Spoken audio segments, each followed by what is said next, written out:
My name is Melissa Miller. I'm senior producer at 2K working on Duke Nukem Forever. I think that Duke has a lot going for it that a lot of the current games, like, yeah, there's definitely been an evolution in the first-person shooter genre since Duke 3D came out. But at the same time, like, a lot of where it's gone has been, you know, people and development teams who are trying to achieve a more mature tone, which is awesome. I worked on the Bioshock 1 and 2. Like, I get that, and I think that that's awesome that there are people out there trying to raise the quality level like that of just games in general. But there is something to be said for a game that sole purpose is just absolutely to have fun. And it's not about, you know, trying to prove some kind of innovation, you know, to stand out from the crowd. It's just, no, this is just fun. And that's the end of it.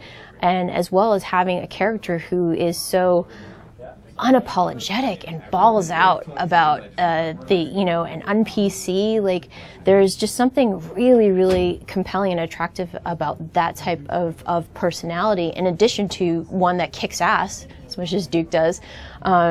So that, you know, it's just this combination of even though Duke is this character, you know, who in video games years is very old, he feels fresh and new because there's just nothing like that out right now. In addition to the gameplay, which has so much variations. When was the last time you played a first-person shooter that had puzzles?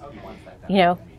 And Duke doesn't just have puzzles. Duke has all, like, driving and machine guns and everything, and there's just so much about it in addition to the humor and the larger-than-life personality of Duke. Vegas is the perfect environment for that because, you know, this is where big-name people, like, come and just, you know, live this life of luxury, and, you know, him.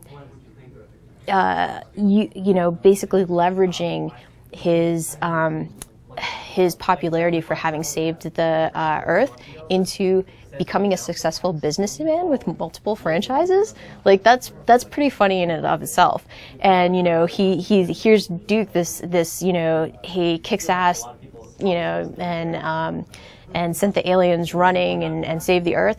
But yes, he's got Duke Burger, and yes, he's got the Lady Killer Casino, and, like, that type of stuff is cool. And I think, like, Vegas is kind of the perfect environment for that.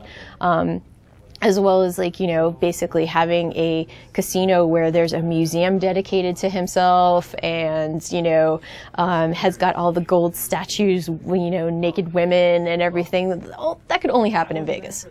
And it's pretty cool too because it's like, you know, the world is a parody of our own, but at the same time, like, one of the things that makes it work is that Duke doesn't treat it as a parody, and it's like, you know, that's his world.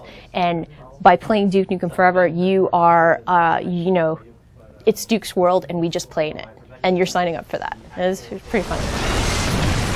I'm from Las Vegas, and I say kill them all.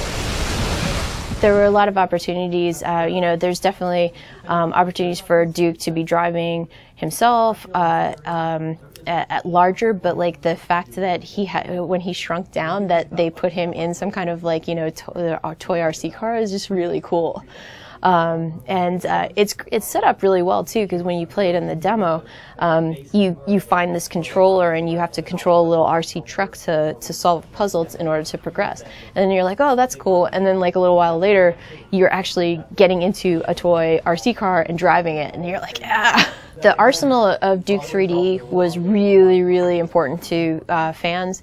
And even playing in the demo today, you can see a lot of old fan favorites. You've got the pistol, you've got the Ripper, the shotgun, personal favorite, and you've got the Devastator. You also have some alien weapons that you can choose, like AT Captain's Laser or the AT Laser and so forth. But there's still a few more that are not in the demo that we think people will be really, really excited about and offer really cool gameplay opportunities. Pipe bombs as well, trip mines. Pipe bombs are awesome. We're really excited about people having a chance to play around with those weapons, and the way that the game is balanced, like you're obviously going to have weapons that you need when you need them, but because you can only carry 2 at a time, it gives you the chance to experience everything versus just like, oh no, I'm going to take the shotgun and I'm going to carry it through to the rest of for the entire game. You can do that. It is possible. I think still my favorite thing about the game is the peeing. I thought it was so funny. I just peed at every toilet I found when I first started playing. Get this big guy back into action.